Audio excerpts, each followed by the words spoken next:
Good morning. The date is June 11th, 2021. We're in the Senate chambers of the Kansas State House in Topeka, Kansas.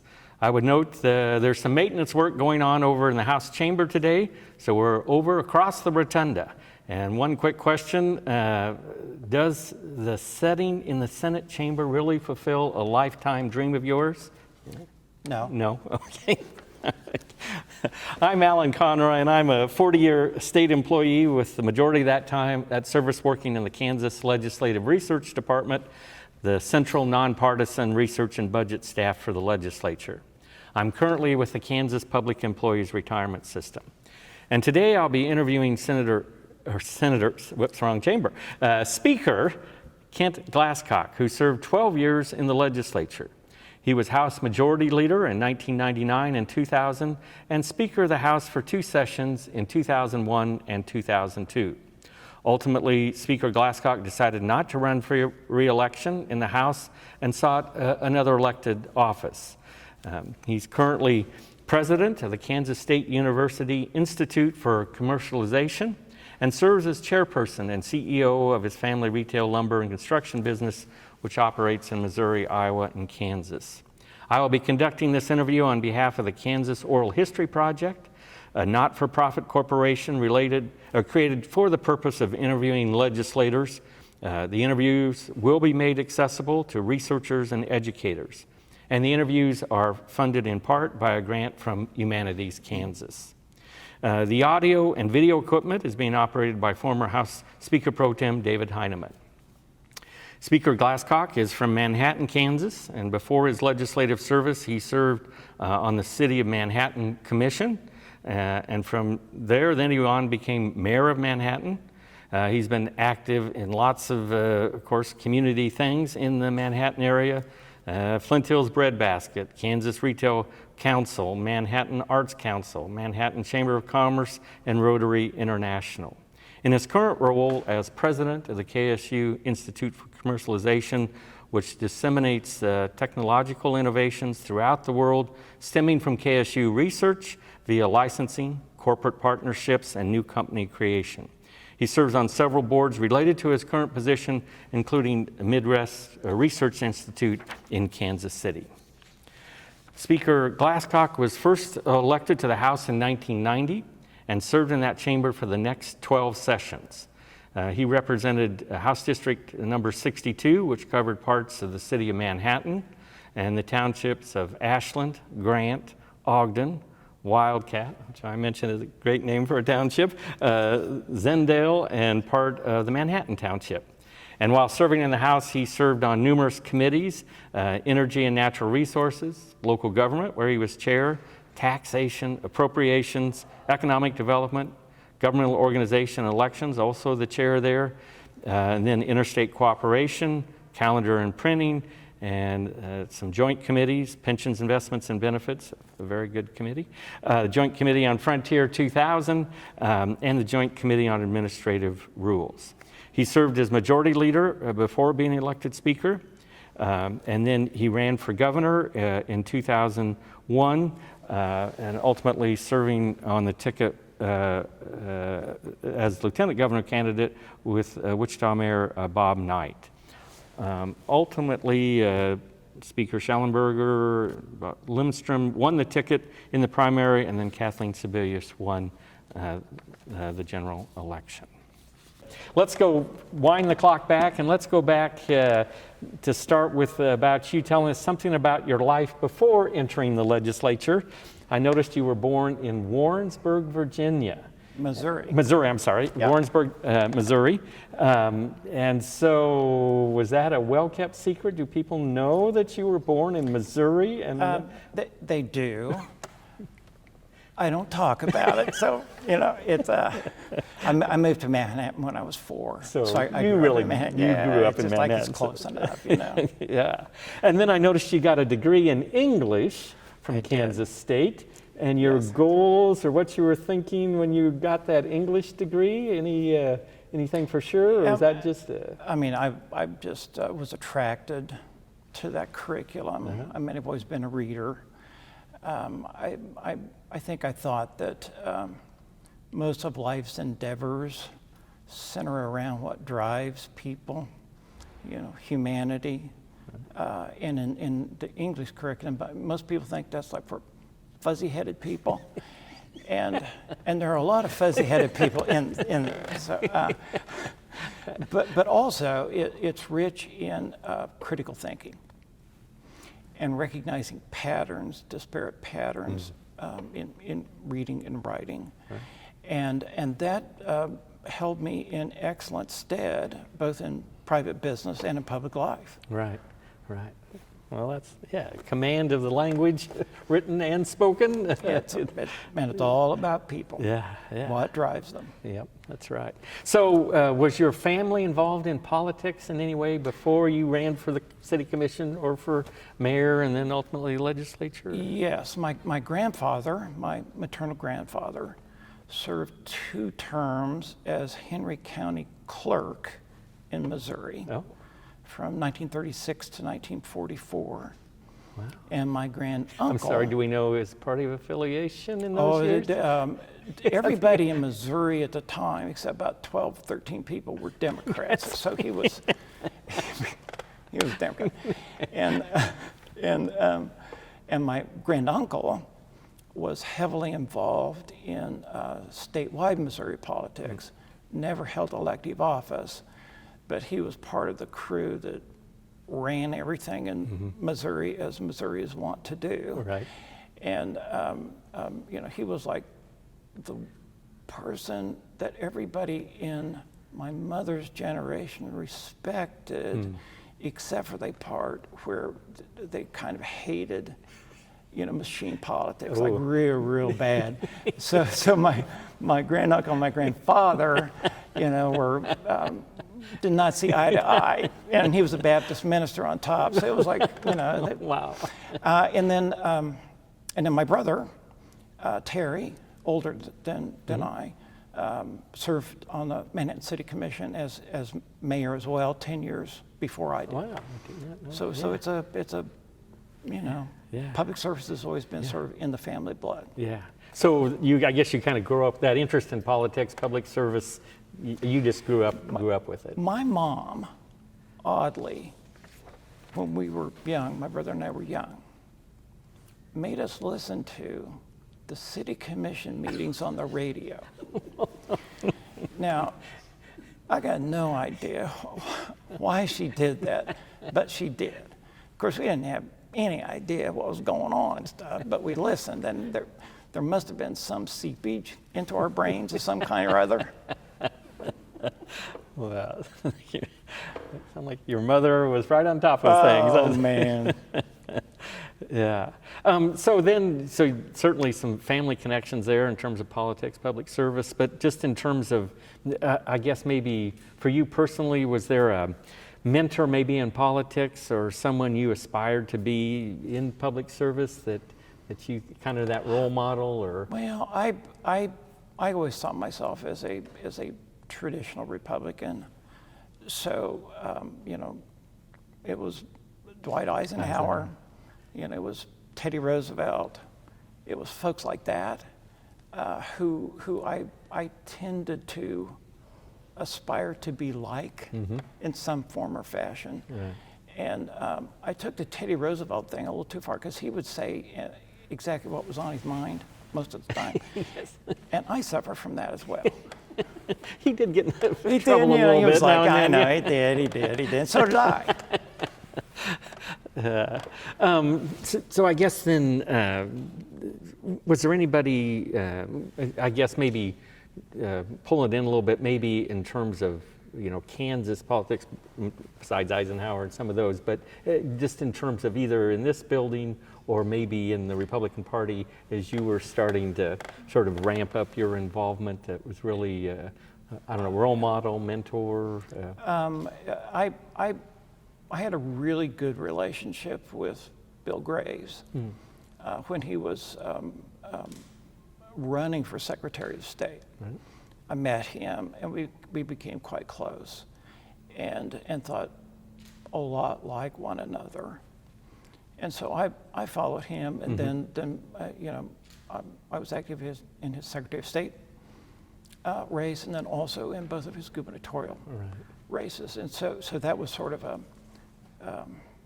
that was a relationship that I valued, still valued. Oh, yeah. And, then I kind of saw myself as a Bill Graves kind of Republican. Yeah. So I guess that first time you ran then for city commission, was there some issue, or was it just you thought it was the right time, or you wanted to make a difference, or what sort of motivated you to finally take that leap? In the family culture was, and we were in business, lumber business in Manhattan. The family culture was that if you're in business, you have a duty to perform community service. And so I did. And it was the notion was ultimately the family and the business would be better off if the city of Manhattan and the broader community prospered, advanced, and became better.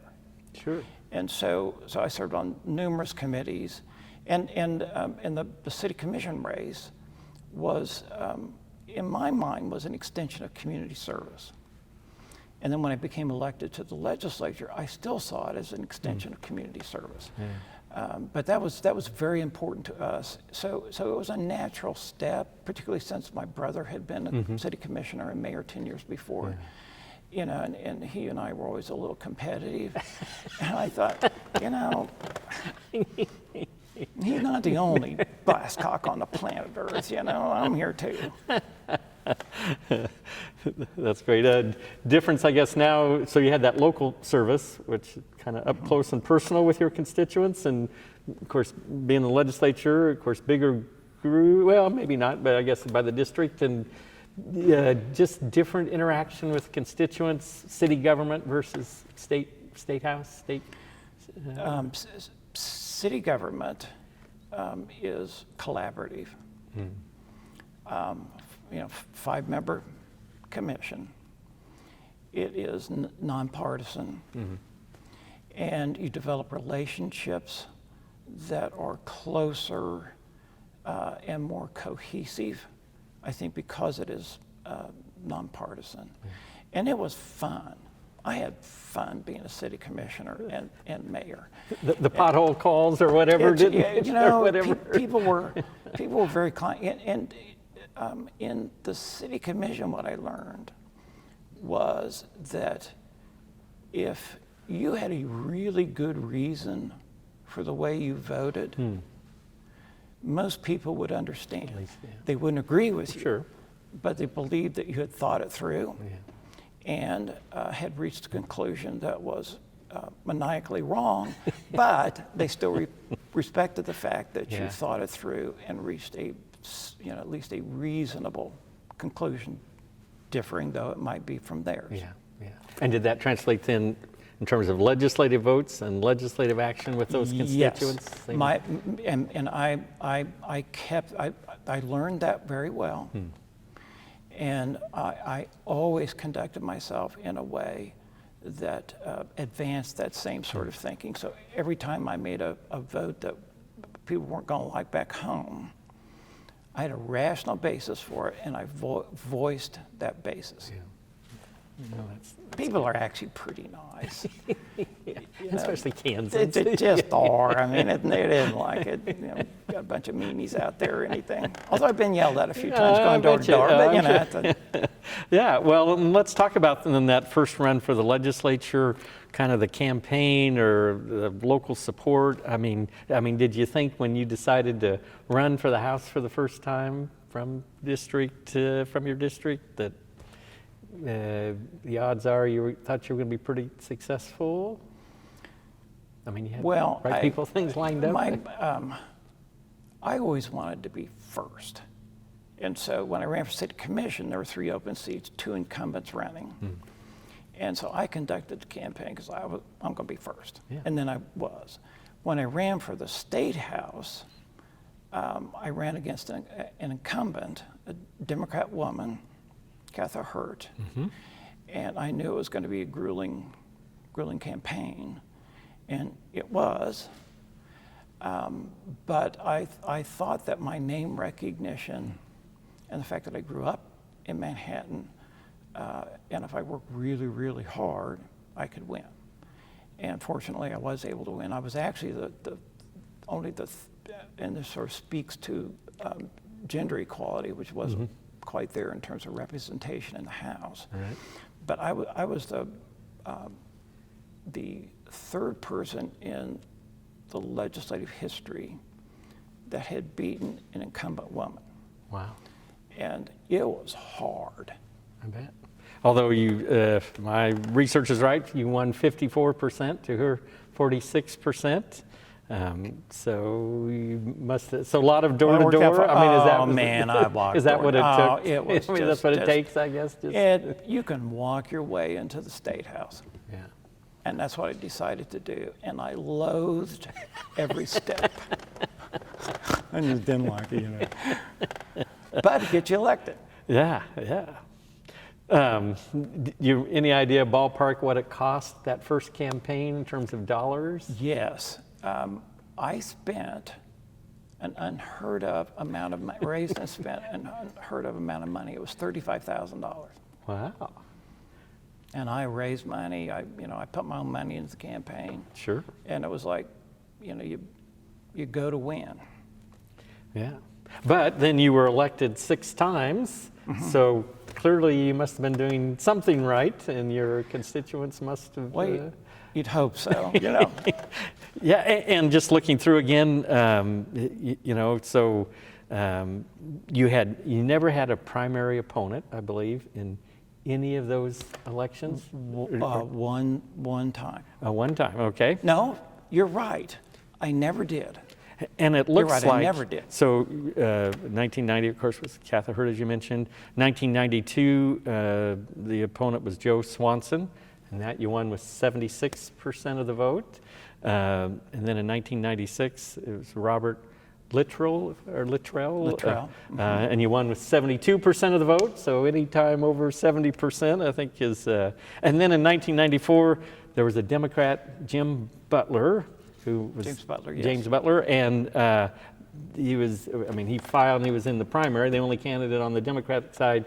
But then, if my research is right, he wasn't in the general election. No, he decided to pull out. Wow.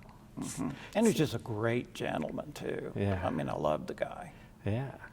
So out of those elections, I mean, having, well, let's say, after the first one, really only 2 opponents on either side. The other, you were unopposed. Again, some validation there of the effort you were making and what your constituents thought of you. So you roll into Topeka, 1991. The Democrats have control Correct. of the House, but I always like to look back through some of the names of the colleagues that you were joining in that, and some of these, of course, were here before, but that were in the legislature, in the House in 1991. And it's, Lisa Benlin, Rochelle Chronister, Darlene Cornfield, Wanda Fuller Gosen, David Heineman, Henry Helgerson, Melvin Neufeld, Kerry Patrick, Sandy Prager, O'Neill, Bill Reardon, Keith Rowe, Kathleen Sebelius, Shallenburger, Snowbarger, Teagarden, Susan Wagle, Joan Wagner, Donna Whiteman. So, just I think the quality of the people that were serving in the House at that time from, of course, all different backgrounds and all, of course, different political viewpoint, but it must have been a... These were talented, respectful, good people. Yeah. And it was very impressive to be part of a chamber and a legislature that had attracted that kind of a talent. Yeah, yeah.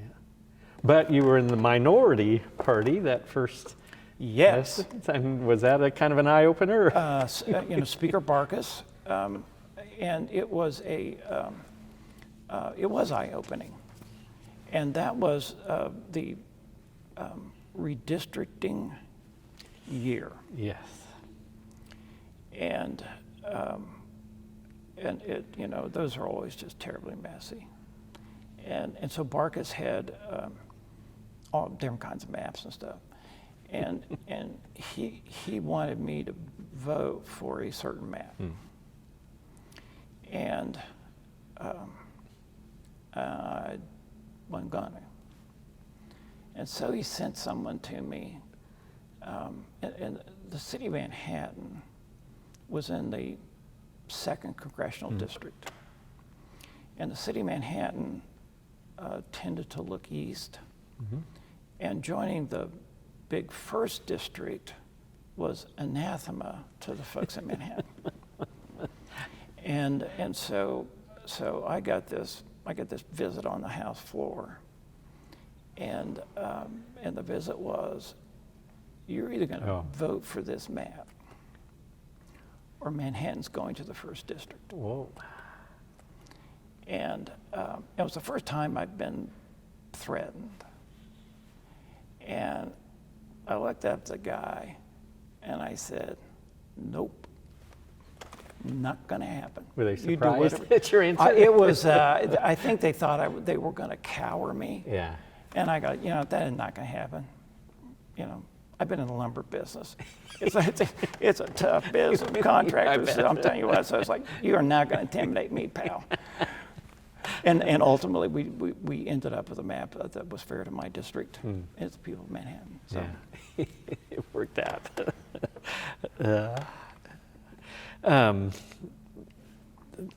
One question I guess I sort of developed too was, do you remember the first time you went to the microphone at the well in the House to carry a bill?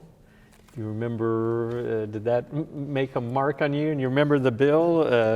There's an absolute scar on my soul because of that. I mean, I was utterly petrified. And I was on some committee, and there was this insubstantial bill, and they had me carry it. So the first time, I've always been too scared to go down and make comments. I was like, oh, I don't know about that. So they had me carry this bill, and I was petrified for days before. And I went down, and just said, not this bill. And any questions? There were no questions. Thank goodness. There were no questions. And I got to leave real quick. No hazing at that time? No, there was a little bit of hazing when I got back to my seat, but it was so that was the first time I carried a bill. Wow. And it was scary. Yeah. But then, kind of get used to it. You go down and blab and things all the time. Yeah. Of course, some of the committees you served on, taxation, as I said, energy and natural resources, appropriations, local government. Any of those, again, before you got in leadership, any of those that particularly, I don't know if you have a favorite committee, but that you thought really substantive issues that you were able to, because really the chamber, both chambers, the committee process is so important. I really enjoyed appropriations and tax. And when the Republicans took back control of the chamber with the election of 1992, I served as vice chair of tax and a member of appropriations. And I thought that's about as good as it gets, so you can. And one of the things that I really enjoyed tax because I began to recognize that appropriations only spends the amount of money that taxes raise. And so having served on both at the same time, I was able to develop a familiarity with the budget process. Which served you well later in your legislative career. Right, and also tax policy and the ramifications of changing tax policy. And I recognize that if the state were to have an irrational tax policy, people's behavior would conform to that naturally. Yep. And so I began to, whatever it is we do, for heaven's sakes, let's make it rational. Right. So behavior will be rational and natural. But I really enjoyed both tax and appropriations. Yeah. And there, at any given time, I think there are about 15 people in the legislature that understand the budget. And I wanted to be one of those. Yeah. And so I made sure over the years that I understood the state budget. Yeah, yeah. Great. Great knowledge base to have. Oh, it is. Yeah.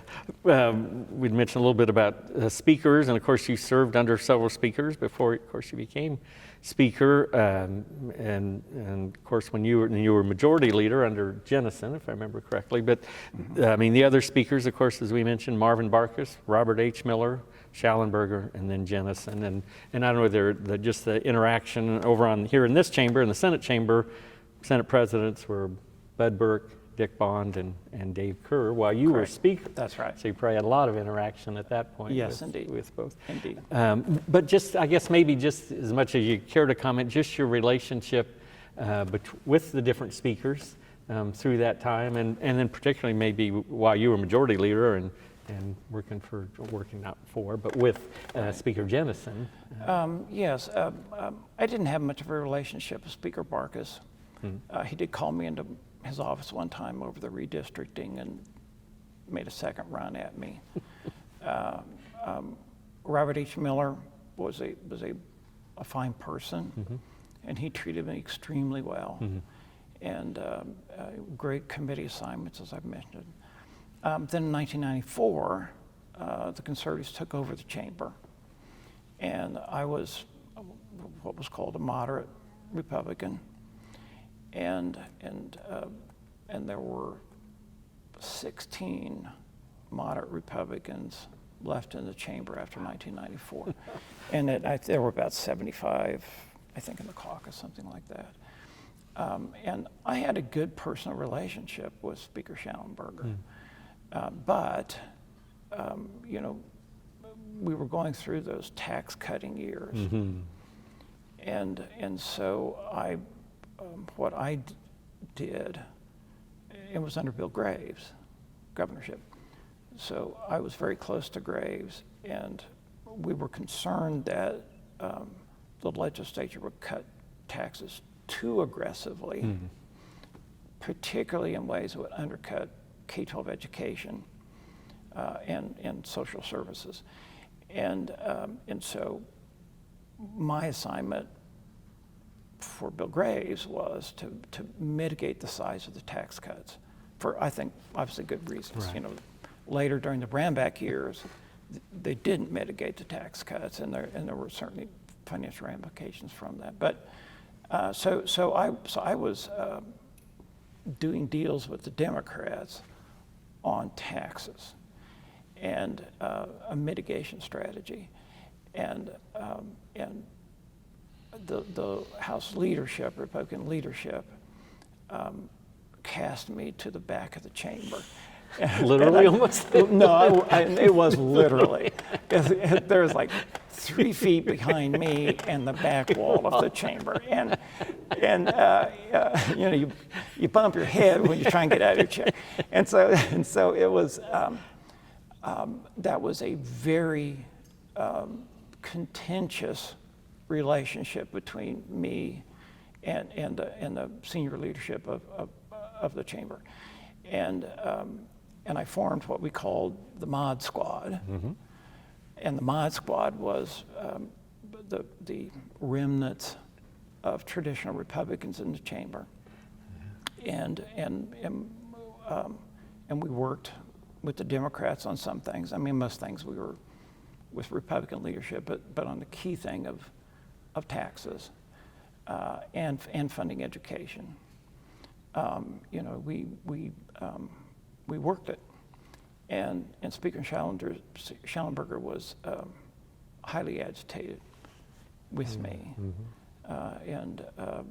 but we thought we were doing the right things, and I remember, I think it was his 3rd year as Speaker. You know, we'd be going at it, you know, every day, you know, for 2.5 years at that point. And I was in one of my lowly committees meetings, you know, likely nodding off a little bit, but not actually falling asleep. And and I got this message, the speaker wanted to see me. And it was a fabulous meeting. You know, he said, you know what, we've been going at it, and it's been a problem for me, and I would rather work with you. And so we did. Wow. Actually, we were having a delightful discussion, and the fire alarm here in the State House went off, and so we had to vacate the chambers for a bit. I do wonder if that fire alarm going off, Mr. Speaker, made you think of when you were in the House, certain days on the House floor, a fire alarm going off? Yeah, most days it's about a 5-alarm fire in the House, yes. Well, good. Well, everything was fine, and we're back in the Senate chamber. And before the fire alarm went off, actually, you were just talking. We were talking about your relationships with speakers before you were elected speaker, and of course Marvin Barkus, Robert H. Miller, Tim Shallenburger, Robin Jennison, and then you became speaker. But maybe just to pick it up, we had talked about your relationship between Speaker Shallenburger and yourself. And I don't know if you want to comment on that maybe a little bit, or how that, you were just talking, perhaps the first part of his, when he was speaker, was a bit, I don't know, rocky, a bit challenging maybe, but things changed. And so maybe if you'd like, you might just touch on that again, make sure we have that. Well, Speaker Shallenburger, who I got along with famously on a personal basis, you know, we had differences of opinion with regard to policy, and we kind of went at it for 2.5 years pretty seriously, and it was actually kind of fun for me. It was just it was a serious debate about policy, and we had differences of opinion. Went through his first term as speaker, and then into his second term, and I was chairing my local government committee, and which he had relegated me to from appropriations and vice chair of House Tax, and I got a note. The speaker wanted to see me, and I thought, holy smokes, this can't be good, you know. So kind of getting called to the principal's office, just maybe? Like it was bad, and I didn't have a hall pass or anything. So it was, and so I went in and sat down, and he was very cordial and kind, and essentially his message was, you know, we've been going at it for 2.5 years, and maybe we ought to not do that. And I said, well, that would be good. Yes. And for the last half of that session then, and his last year, we got along really very well, and we worked policy together. There were a group of about 20 moderate Republicans. Mm-hmm. The balance were very, very conservative Republicans, and it went really very well. And the Republican caucus at that point, in many ways, came together. There were still some differences, but it was an entirely different environment. And it was different enough that when Speaker Shallenburger was contemplating whether or not to run for re-election and then serve a third term as Speaker, which right. to that point had not been done, right. I actually encouraged him to run for re-election and serve another year as term as Speaker. Wow.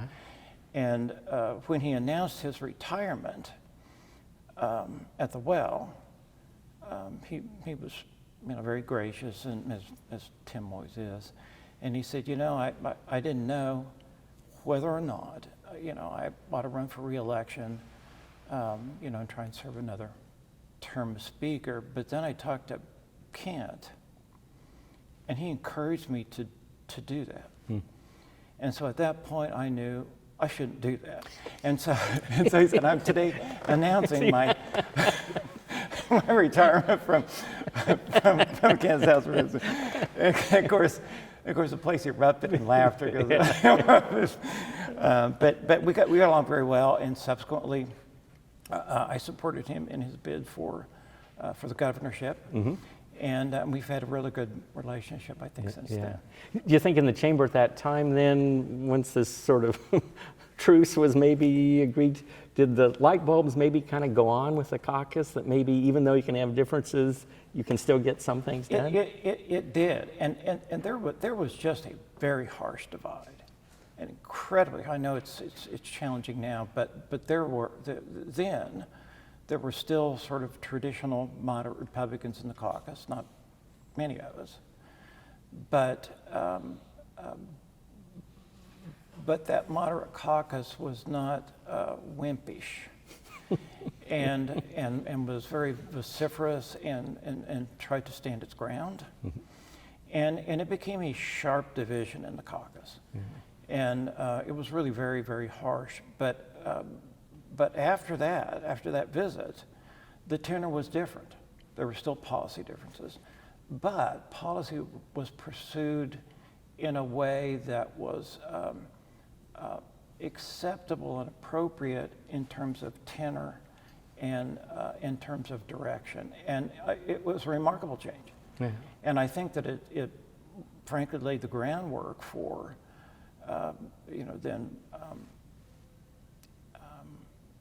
the House to be okay enough to subsequently elect me as majority leader and then speaker. And I look back on the harsh days, and I was a focal point of spitballs and stuff. And but in retrospect, I think it became clear to the caucus that I was willing to step out and be strong and lead, according to my own convictions. Yeah. And I think that held me in good stead as we moved down the road in the House. Yeah.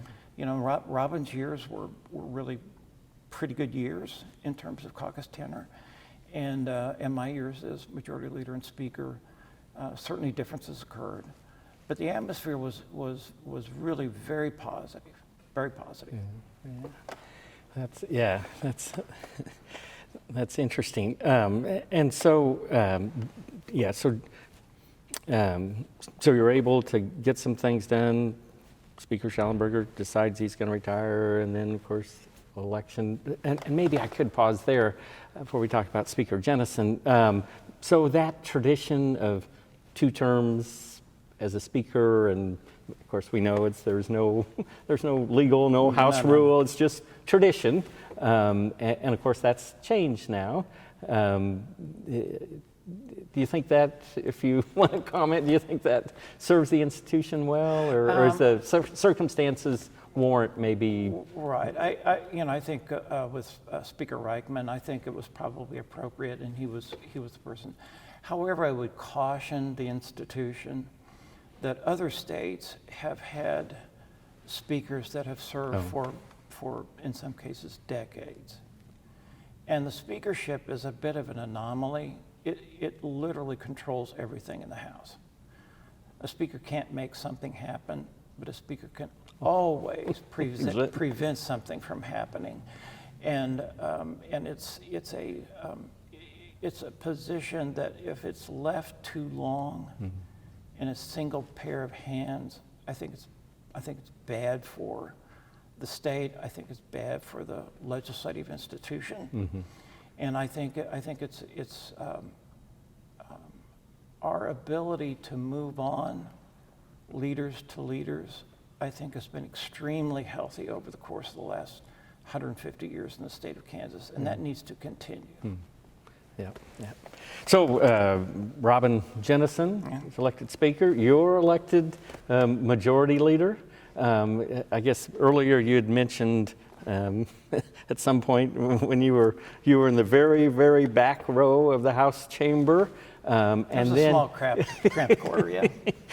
And then really just in a matter of a few years, here you're majority leader. I mean, I guess in those dark days maybe, or those challenging days, how about that?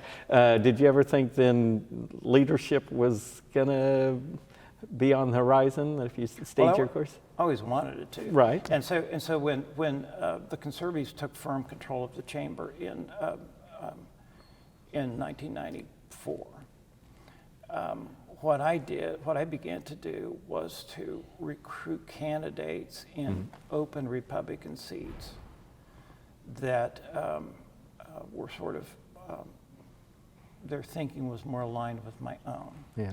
Never incumbents? Never. I never did an incumbent, no. Yeah. But what was happening then was House Republican leadership were recruiting candidates Sure. in those open seat primaries. I was recruiting candidates in those open seat primaries, getting the money, mentoring them all over the state. And I did that in the 1996 election and the 1998 election. And my experience was, and I worked really hard at it, and my experience was that I won about, the folks that I supported won about half the time in the Republican primaries. But it was still a very conservative chamber. And so when I ran for majority leader, I was running against Phil Klein, subsequent Attorney General of the state of Kansas, who was sort of the darling of the far right. And it appeared hopeless. I worked really hard. I thought I might have the votes. So we were voting the way you do it in the House. It's like you fill out a piece of paper and you go drop it in a drop box, and then the clerk opens up and then reads out the names. Yeah. And I don't know. I needed like 39 or something. I can't remember how many. And so they started reading out the names, and it was like, and then Phil Klein just went on a tear. And and I think there were 10 votes left to be read. And a buddy of mine, Bob Tomlinson, in the legislature, was sitting next to me, and he kind of leaned over and he said, "Boy, are you toast." And I thought, yeah, I kind of am here. But then 8 of the last 10 votes went for me. Yeah. And I won, I think, by two votes. Yeah. So I think it was a bit of a shock to the system. But I was very fortunate and very grateful. Yeah, wow. Any, in those leadership elections, of course, from the outside looking in, always seem very fascinating in terms of, do certain people, would they ever promise their votes perhaps to both candidates? Just some of those kinds of surprises, maybe? I always figured a 10% fib factor. And I made everybody look me in the eye 3 times and tell me, Kent, I will vote for you for majority leader. Yeah. I will vote for you for speaker. And then I totaled them up and I subtracted 10%. It must have worked. Oh, it just, well, barely, It's just like, yeah. So your relationship with Jennison, when he was speaker, you were majority leader? It was great. It was great, yeah. We got along very well. And I thought he was a fine speaker. He's just an excellent person. Has a charismatic personality, and I really liked him very much. And we got along extremely well. Been some productive years in the legislature? Yeah, those 2 years I think were very, very productive. Yeah.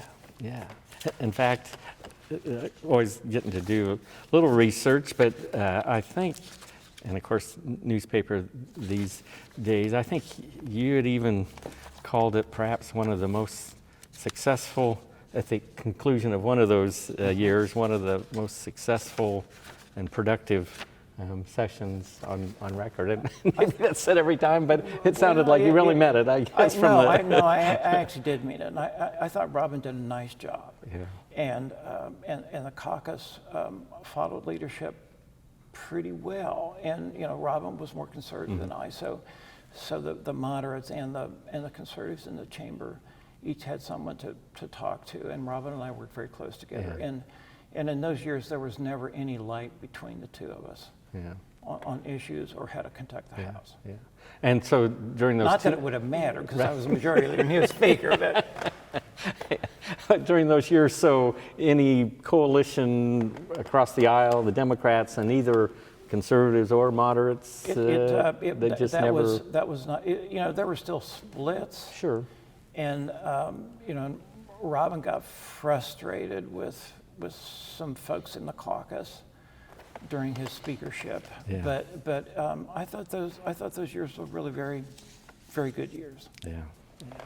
And then, of course, particularly when you were speaker, and during your term, I mean, Senate presidents, Bud Burke, of course, Dick Bond, and then Dave Kerr while you were Yes. speaker.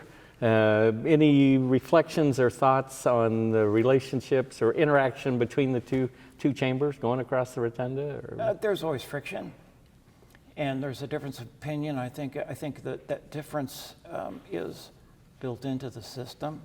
Is that healthy? Because the House stands for election every 2 years, the Senate every 4 years. By design, I think there's just a different culture and atmosphere in each of the two chambers, and I think it's healthy. Yeah. And I get along with Bud Burke. I was close to Dick Bond, and Dave Kerr and I had some differences, but we had a great personal relationship, I thought. Mm-hmm. Yeah, that's good. I noticed in preparing for this discussion that your name on either bills or resolution, there were about 238 of them over the course of your tenure, and of course more at the beginning of your when you were first elected, and of course when you become leadership, then there's not so many of those. But resolutions. Irving Niles, Wanda Fuller, Ambrose Dempsey, Don Smith. Some of those things that you get to do as and then honoring resolutions. John Weefald, Gloria Timmer. You did Rotary, and of course sometimes memorializing Congress to do something or not do something. And they pay a lot of attention to those. Go right to the top of the stack. Yeah. And then lots of bills, of course, on higher ed, K through 12, of course, tax, child welfare. Senior pharmacy assistance program, workers' comp, property tax, state match on the K through 12, capital improvement aid, all of those all those kinds of topics, and quite a laundry list of bills. But kind of in those Employment Security Act, military duty requirements for reemployment of certain veterans, probably important. Milford Lake. All of those kinds of things. Certainly, I guess, to be sort of that general theme. I guess as you look back over the last of those 12 years of service, any of those legislative accomplishments that you really felt proud of? That it worked, I guess. Right. Yes. I think the ones that stand out in my mind are the 1992. State aid to school districts for new construction was a tremendously helpful bill, and the state at that point was under litigation, and it was in the courts, and others others in the chamber worked the core school finance formula itself. But my office mate and I, Steve Lloyd from Clay Center, worked a bill that would provide for the first time state aid for new construction based on a district's wealth. So there was a formula that essentially was a sliding scale from no state aid if you were a wealthy district to very, very high percentage of state aid for bonds that were passed at the local level. And at the time, the school infrastructure across the state was very, very poor shape. And there was no means for many of those local districts, particularly the poor ones, to ever really bring those facilities up to date. And so it was I really have always felt good about that. I think it changed in many ways the face of K-12 facilities across the state of Kansas. And the school finance formula was passed. It was sent to the courts. The courts then responded by saying, this looks good, but the litigation will not be dismissed until you pass that school facilities bill. So then the legislature came back and we actually passed the bill. Yeah. I mean, it was like, we weren't ever going to get that thing passed on our own. You know, we came really close, Right. but the court order Yeah. then, and so I was very, very proud of that. Yeah.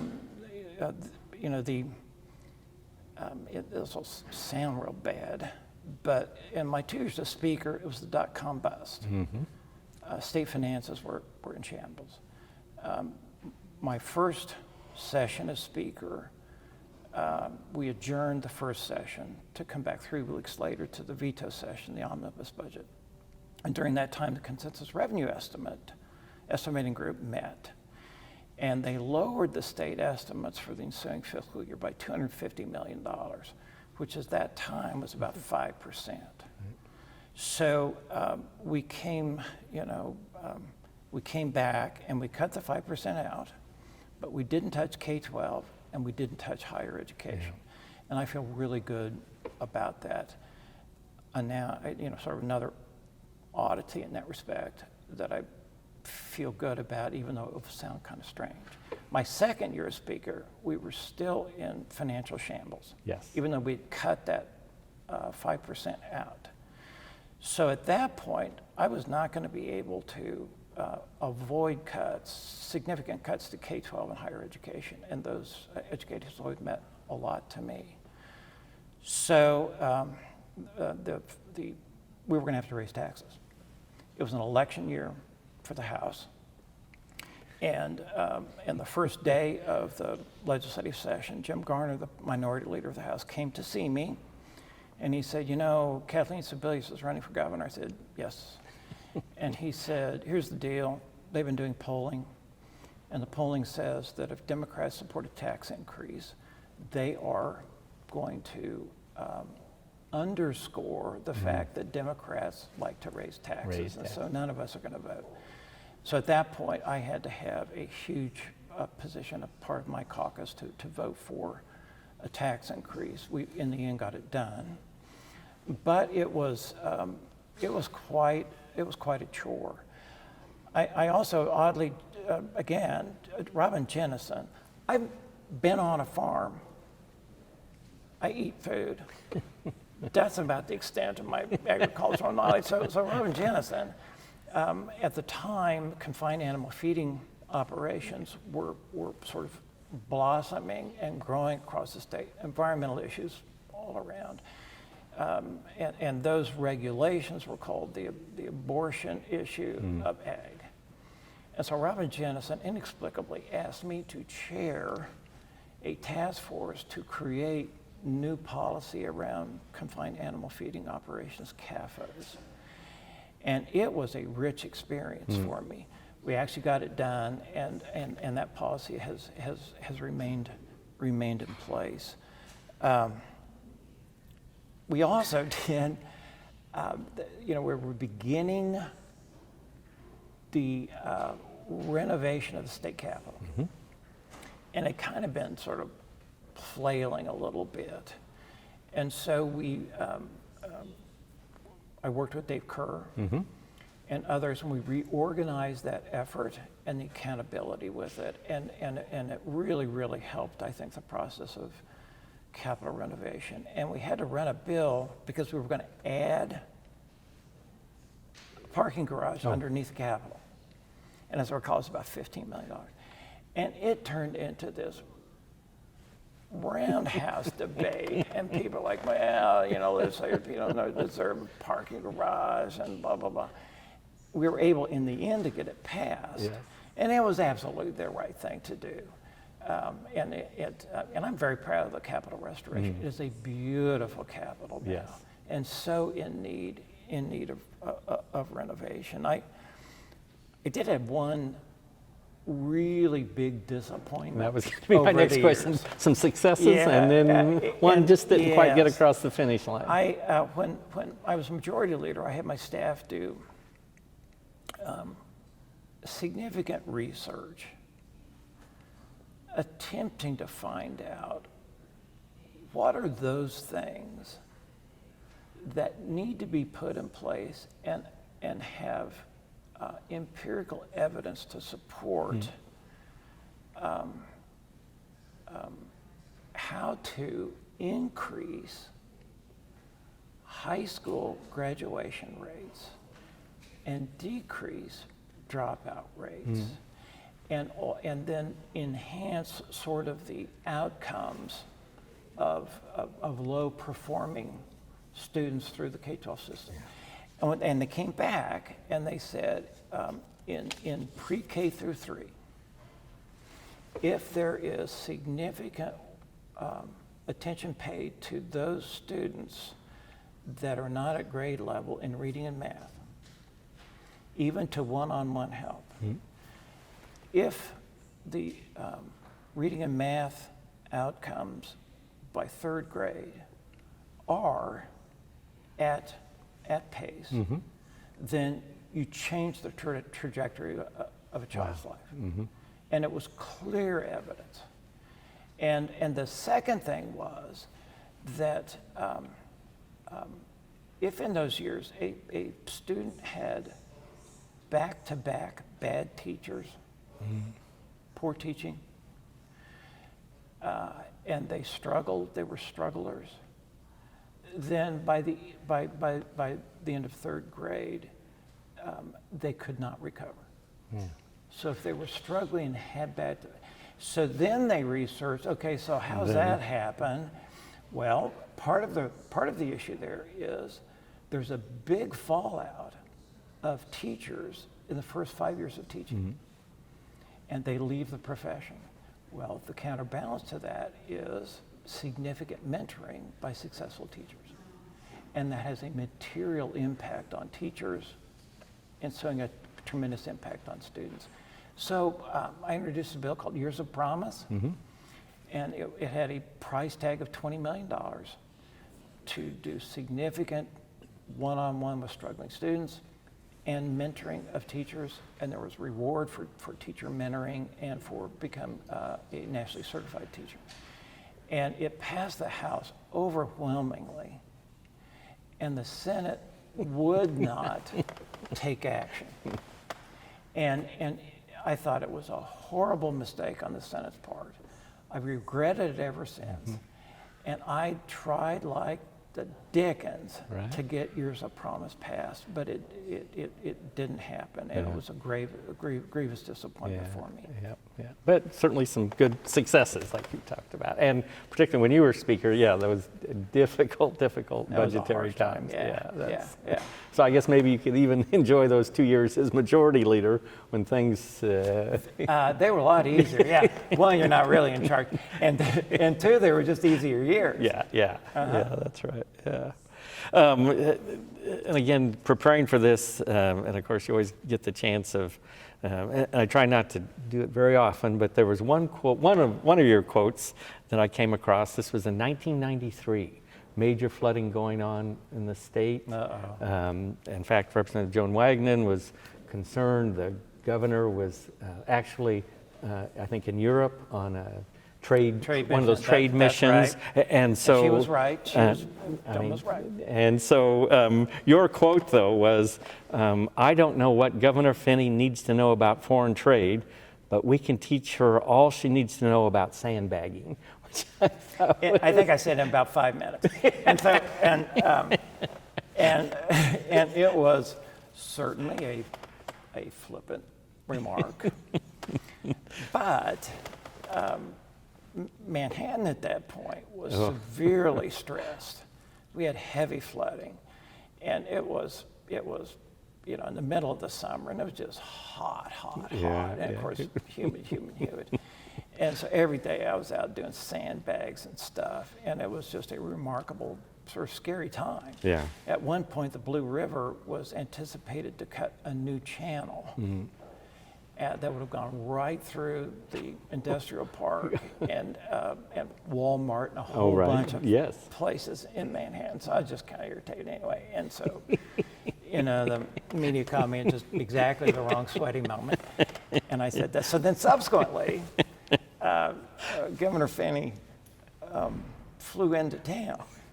And so everybody went out to the airport to greet her. And there was like a long line of people, and I was in the line. And so she went down. She was just a very warm, gracious woman. She was going down, and she was telling everybody, bum, bum, bum, bum, bum, bum. She came to me, and she goes, it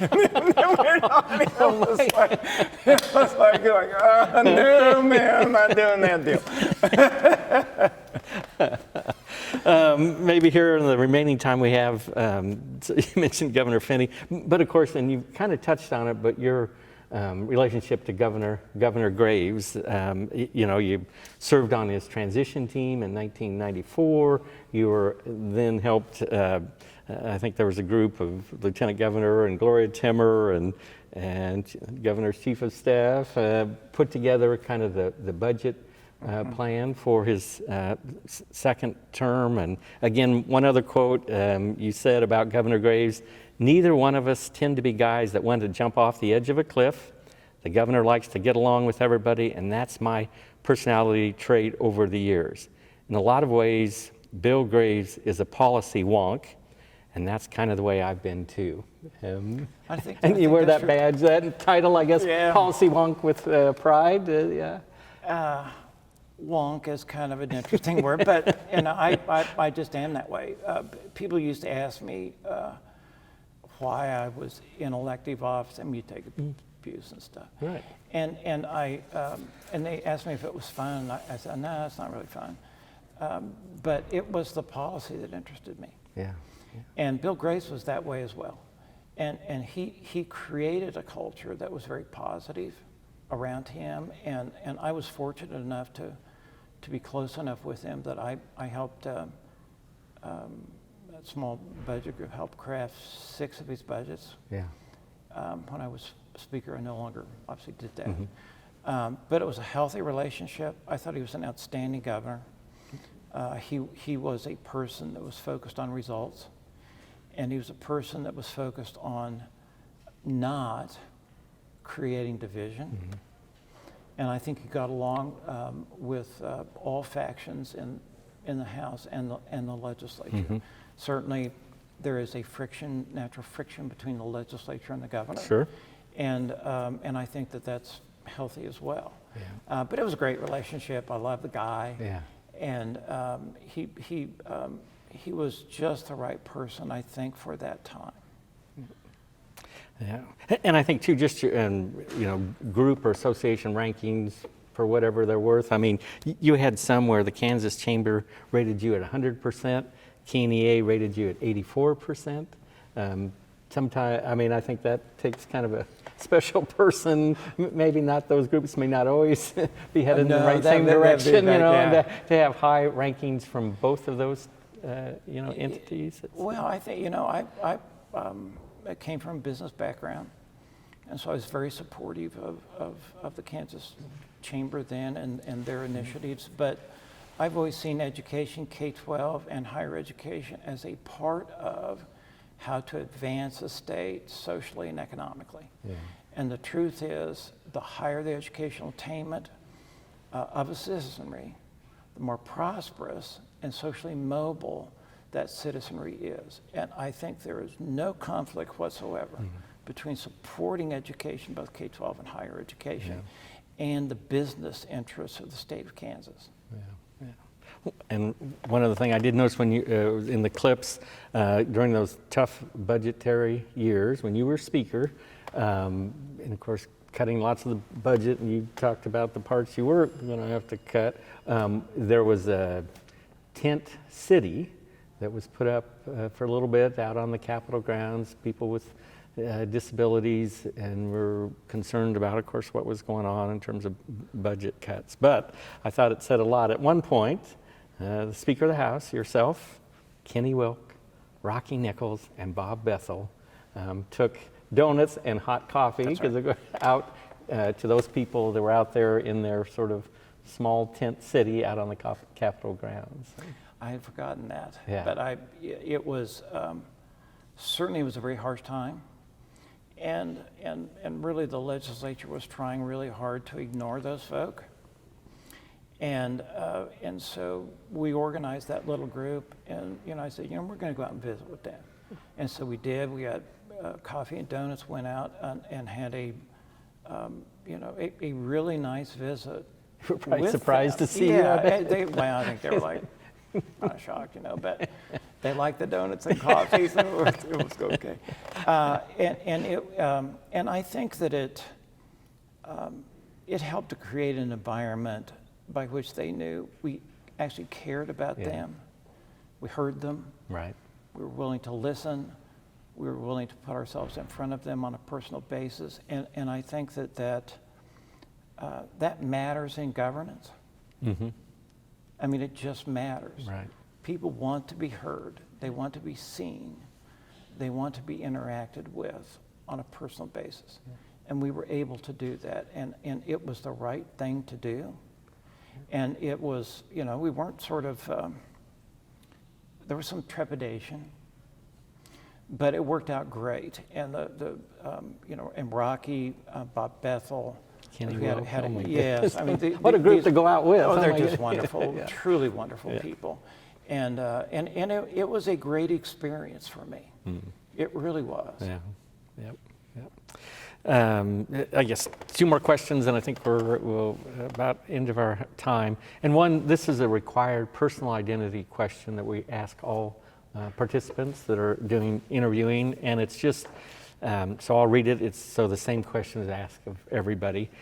Personal identity is loosely defined as gender, age, race, class, sexual or gender orientation, marital status. Did you experience times during your time in the legislature where you believe your personal identity influenced your ability to pass policy, work with fellow legislators, or provide constituent services? Do you think you were ever given committee assignments or tasks that you believe were functions of your personal identity? So anything on that line that from your experience that maybe comes to well, mind? I was branded a moderate Republican. Right.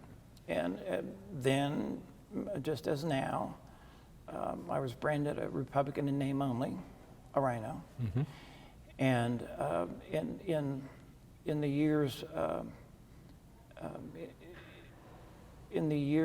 of Speaker Shallenburger's time in office, I was for about 4 years there. I was sort of shunned by the majority of the caucus. And it was not, it was clear that I wasn't really welcomed in caucus, daily caucus. And folks, many wouldn't speak to me in the hallway or on the floor. And it was hard, I got slammed to the back of the chamber. Committee assignments went away. But other than that, not at all. And I got along on a personal basis, I think, well, on both sides of the aisle, and it was not unexpected that being a moderate Republican is a condition of the House at that point. And, but other than that, absolutely not. Yeah. And then maybe one last question, again, just because of time limitations. Otherwise, I think we could continue to talk. You've got a lot of good information to share. But just so you're in the legislature 12 years. I guess just as an institution, did it change much during those 12 years, or is it an institution that just keeps plodding forward and either structure, policy, procedures? Well, in those years, we went from, in my years, we went from Democrats controlling the chamber and having a Democrat speakership, to then having Republicans control the chamber with a traditional Republican speaker, to in 1994, conservatives taking firm control of the chamber. And each of those 3 cycles, the House changed dramatically. And then the years of Speaker Shallenburger's time in office, it was a very conservative chamber. It moderated a little bit as I recruited candidates, but it was dominated by conservatives. So those were three very different cultures. And then subsequently, with the last year and a half of Speaker Jennison's time and Robin's time, and then my time, the chamber, I thought, worked very successfully together. And so there was radical change in the House. One thing never changes in the House of Representatives, and that it is a perpetual cauldron. I mean, it is a boiling, steaming cauldron of people and views and attitudes. And, and some days you wake up and you look up at the chamber and you wonder, how in the hell does this work? And then other days you look up in the chamber and you kind of go, isn't this a glorious place? And it's always somewhere in between. And I think that's truly the glory of the system. Right. And it is something that's meaningful, significant, and to be valued by people. Many voices creates better policy. Yeah. So would you give, I keep going here, would you, so somebody might come up to you even today and say, hey, I'm thinking about running for the legislature. What would you tell that person? Do it. Go for Absolutely it. do it. Yeah. There is no other experience in life like it. You get to think and decide upon issues that in real life you never have to think about. Yeah. I am a firm believer, and I think it is just there's no richer environment or experience in life. Yeah, I mean, even corporate hog farms. I mean, Holy here you smokes. go. It was, I mentioned to my dad I was doing that, and he said, you're laughing, he said, you don't know anything about that. I don't know, now you mentioned it, Dad. Yeah. So 12 years in the legislature, talked about running for governor. Ever entertained thoughts of elected service again? Would you be open to that if the right situation, right position? No. No. No. You know what? I never met an ex-legislator who wasn't defeated for office or had to leave office, in some respects, who wasn't glad to be an ex-legislator. I mean, it's a great time. Yeah. It's a valued part of my life.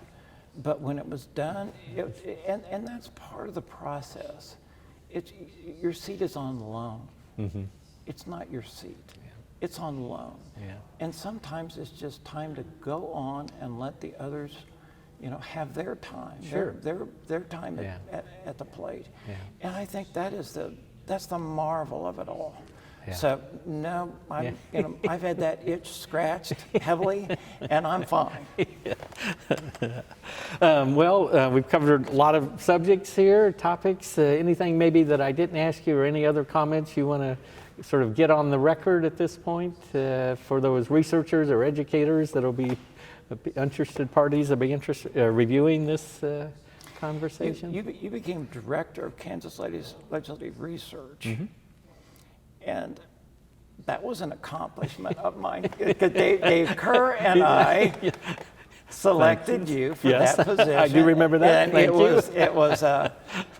was the right call. You performed marvelously, and you are as well today with Capers. I mean, before we left, I wanted to mention that because it was an accomplishment. And I think Dave Kerr feels exactly the same way. Well, thank you.